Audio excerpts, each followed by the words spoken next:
So in this segment, we're going to be discussing Canada kind of retaliating against Trump's tariffs. Very fast action from Trudeau, who is the outgoing Prime Minister of Canada. Tonight, I am announcing Canada will be responding to the U.S. trade action with 25% tariffs against $155 billion worth of American goods. This will include immediate tariffs on $30 billion worth of goods as of Tuesday, followed by further tariffs on $125 billion worth of American products in 21 days' time to allow Canadian companies and supply chains to seek to find alternatives. So that's key there. You don't want an immediate price shock, but I think people in Canada will, for the short term at least, understand that this isn't the fault of the Canadian government. This is a fault of the American government. A tariff is a tax the importer pays on goods, and Trump's going to battle really with America and Mexico with the tariffs. They're violating trade deals and such. And Trump admits it, says Americans could feel some pain from his new tariffs. So Trump said that said on Sunday that Americans could feel some pain from the emerging trade war triggered by his tariffs against Canada, Mexico, and China. And what is nuts is this is the guy who signed the USMCA and said how much of a good deal it was, and now he's talking about how there's like illegal migrants or whatever, the nonsense they use, which illegal migrant is a nonsensical term because it's not really true, because they're talking about asylum seekers trying to enter the country and about drugs and things like that, when that's nothing to do with the Canadian border at all. I think the trade penalties that Trump signed on Saturday at his Florida resort caused a mix of panic, anger, uncertainty, and threatened to rupture decades-old partnerships on trade in North America or further straining relations with China. Canadians are perplexed, said the country's US ambassador, Kirsten Hillman. We view ourselves as your neighbour, your closest friend, your ally. You're not the closest friend. Everyone knows the UK is America's biggest simp. By following through on a campaign pledge, Trump may also have simultaneously broke his promise to voters last year that his administration could quickly reduce inflation. He also admitted that he can't actually do much about it. That means the same frustration he's facing from other nations might also spread domestically. Not might, will. America imports a lot of things from Mexico and Canada, food-wise, and so that's going to get hit pretty badly. Trump says, will there be some pain? Yes, maybe, maybe not. Trump said in a social media post, but we will make America great again, and it will be worth the price that must be paid. A price he's not going to pay, because unless the price of Big Macs and well-done steak goes up, he should be fine. But again, he's one and done. He won't have another term unless they repeal that amendment against presidents running more than once. And so this will tank the Republican Party, because the average person voted for Trump because food prices were too high, and all they're going to see is food prices go up even more. And so if the Democrats are smart, they'll run a good candidate who will be against this kind of trade nonsense in 2028. The problem is the Democrats are dumb. The Dumbocrats, as some people call them. I think there's a Simpsons episode of that. So Trudeau urges buyers to choose Canadian as Trump tariffs dispute. Oh, we already watched this clip. Point being is, I think there will be a lot of Canadians who will view this as America shooting at Canada first, rather than it being the other way around.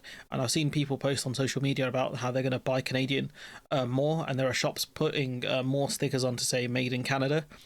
And I think what they'll do is start importing from the rest of the world. This is the perfect chance for the UK to renew that trade deal with Canada, because we were obviously booted out of the EU's one. So this would be a very good time for the UK to get in there and say, look, we're open for business. We'll do a deal with you in order to get something done here.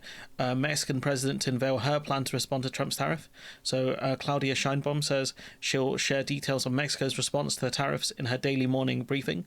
In a video shared on X, the Mexican president insists her country does not want confrontation, but she is not lacking courage because I have a people supporting me, and here we are not alone, neither you nor us.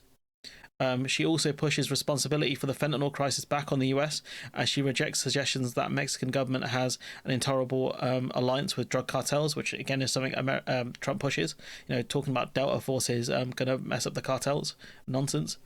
We categorically reject the slander made by the White House, accusing the government of Mexico of having alliances with criminal organizations, as well as any interventionist intention on our territory. Sovereignty is not negotiable. So again, Mexico talking quite big here, and Mexico has become a big trading hub for America, because a lot of the American manufacturing they're trying to take out of China is, they're trying to push that into Mexico.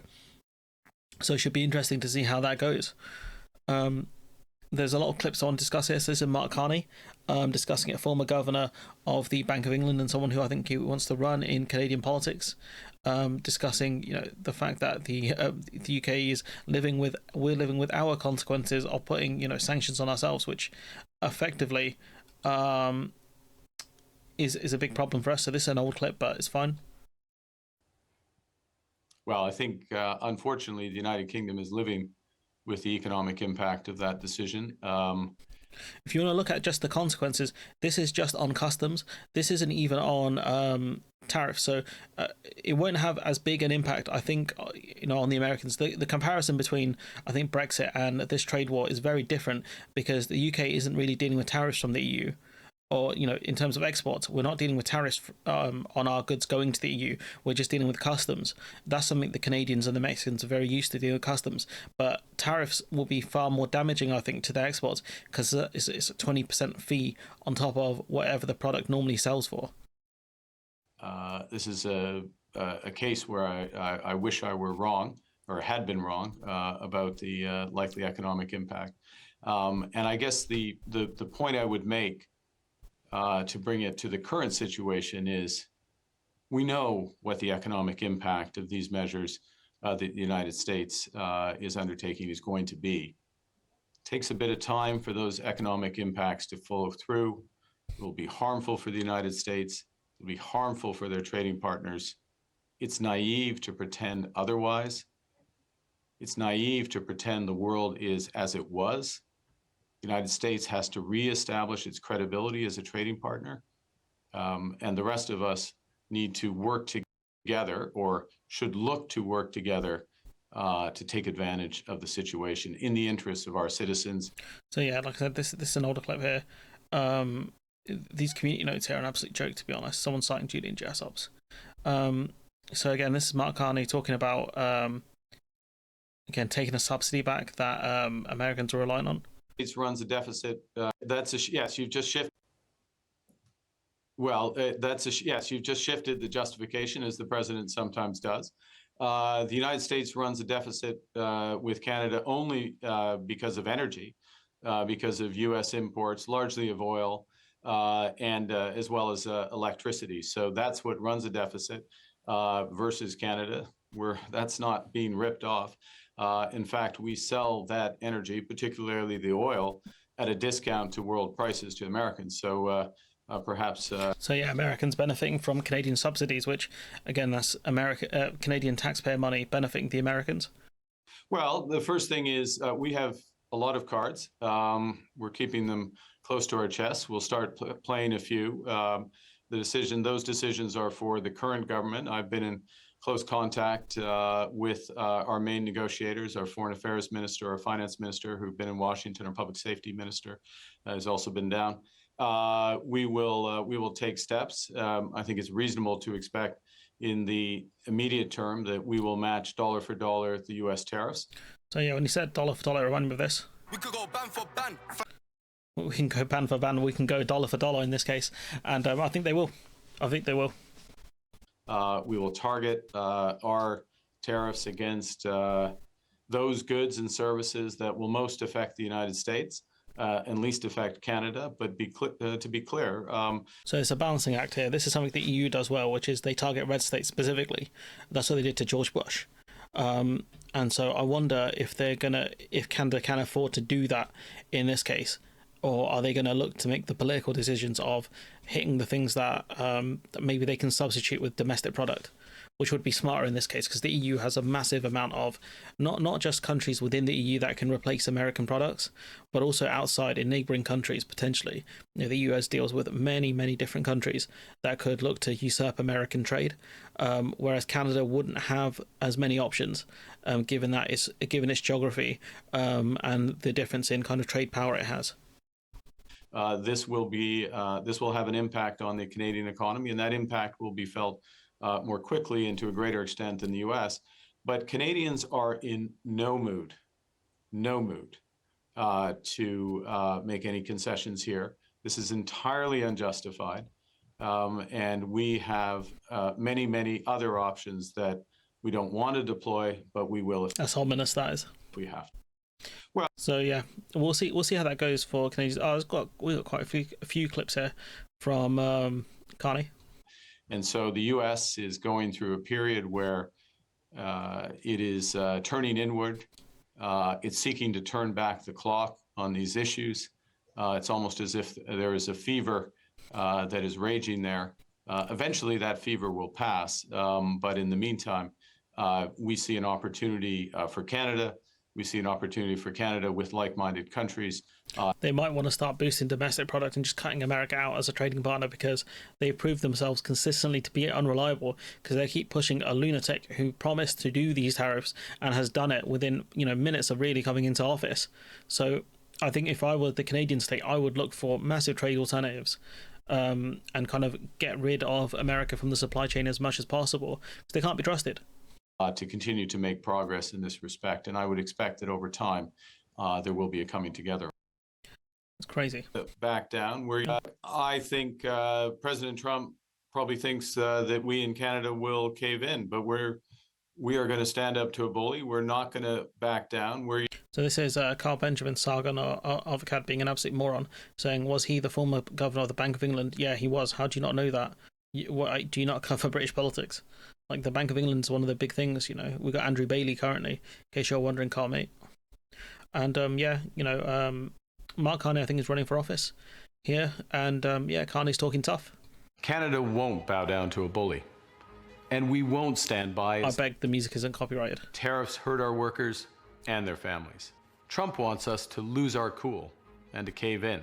That's why Canadians need to be united with the right response. This is something he's already done to, I think it's Colombia, where they sent back people from Colombia on military planes, and the Colombian government weren't happy about it, and I think they wanted to refuse to accept them and wanted them to be sent back on civilian planes. And then Trump was ready to drop a 30% tariff on Colombian coffee. Dollar for dollar tariffs against the U.S. A plan to buy Canadian. A coordinated strategy to boost investment and support our workers. And initiatives to make our economy work better and to diversify our trading partners. Let me be clear. This couldn't be more serious. And in moments of crisis, we need serious leadership and a serious plan. Trump thinks we're pushovers, but he doesn't know Canadians. We will always stand up for our country, and we will get stronger. Should be interesting to see how it goes. This is not good for either country, really. Carney talking about the UK. To be a little bit more candid, would you expect some help, some solidarity from the likes of the UK, or might it be that the UK thinks, well, if we're a bit quiet, we won't get hit by these Trump tariffs ourselves? Good luck. Good luck with that. Yeah, because all that's going to happen is some story's going to come up, or Trump's going to want the UK to back him, and that's all she wrote in that sense, because that's all he wants. He wants to be. He's looking for Glazers. That's what he wants. Carney put out a statement about it, saying the tariffs imposed by the United States are a clear violation of our trade agreement and require the most serious trade and economic responses in our history.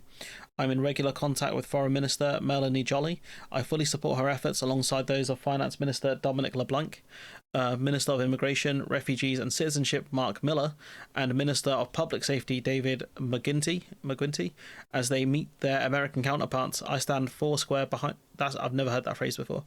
Canada will not bow down to a bully. We won't stand by as illegal US tariffs hurt our workers and their families. As Canadians, we need to face this challenge as one united team. I support dollar for dollar retaliatory tariffs aimed at where they will be felt the hardest in the United States, but will have the least impact in Canada. At the same time, we'll need a coordinated strategy to boost investment and support our Canadian workers through what will be a difficult moment. Over the medium term, if we can no longer rely on American neighbours, we must diversify our trading relationships and build new sources of jobs and growth based on our immense resources, our talented people and their innovation and industry. The fever that has gripped our southern neighbour will eventually pass. In the meantime, Canada will remain resolute and true to our values, solidarity with one another, sustainability for our children's future, and dynamism as we build the strongest economy in the G7. So the UK's got tough competition there. And you got this absolute muppet talking about there's an opportunity of having a really good trade relationship with the US. Like, you've literally witnessed them shiv their two neighbours here. Do you think the UK is going to get special treatment? Like, these guys are absolutely delusional, because they need something to show for Brexit. They need some results to show for Brexit, and they can't do it. They want to do a trade deal with the biggest snake in the on the globe at the moment, a guy who will literally put tariffs on countries for no reason. He will start trade wars with countries for no reason. Canada don't want to do this. They know it's going to cost them big. You know, the party Trudeau represents, they're probably going to lose at their next election anyways.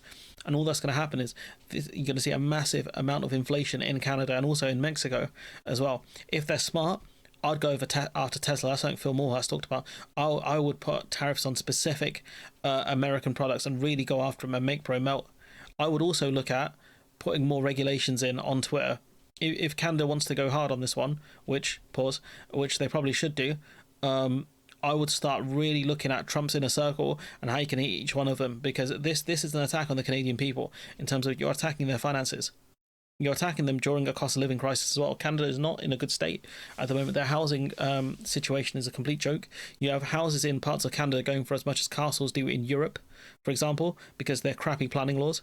They're in a very bad situation here. And so what I would say is, if I was the incoming Canadian Prime Minister and I was Justin Trudeau, because he's outgoing, I would go and make a very big show of this and say we ain't going to back down from the likes of you, because this is a big rallying point potentially for his party as well, to say we're not getting bullied by another country. We are going to stand and do something about it.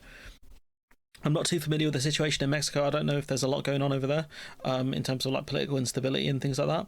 But I hope that they hit back as well, and they show America like, you can't bully us. America has a bad reputation for trying to bully allies. It's had it especially during the Cold War, and that kind of mentality is back with Trump of, you know, we're the ones funding your defense. You should pay us, or you owe us this and that. But ultimately, America does this not because of the fact that to help these countries. It does it in its own self-interest. It doesn't want an adversary on its border, hence why we had the Cuban Missile Crisis. What it does want is more trade with these countries. One of the things that America really hated about the British Empire was the fact that it was very insulated. It didn't enable foreign traders like the US to infiltrate these kind of markets. It's one of the things they hated about the empire, the British Empire. And so that's what America doesn't want. They want other countries to be quite strong so they can keep buying American products and keep the American machine going. And so it should be very interesting to see what Canada and Mexico do. And Europe, no doubt, will get dragged into this, in the EU especially. America, Trump's definitely going to want to battle the EU, especially with German elections coming up. China again, he's going to do trade wars with them again, so we'll see how that goes, because again the Chinese economy is not in a very good state either, considering they have massive problems, especially with the kind of younger people in that country not being happy. The world's in a very unstable place, has been for a while, but I think this will be a really pivotal moment in global politics. These tariffs are, I think, the beginning of it. But anyways, I'm going to leave it there. Let me know what you think in the comments below. Like, comment, share, subscribe. Support the channel on Patreon if you can. And let's see if we're going to see dollar for dollar, ban for ban, M for M tariffs. And I'll catch you in the next one.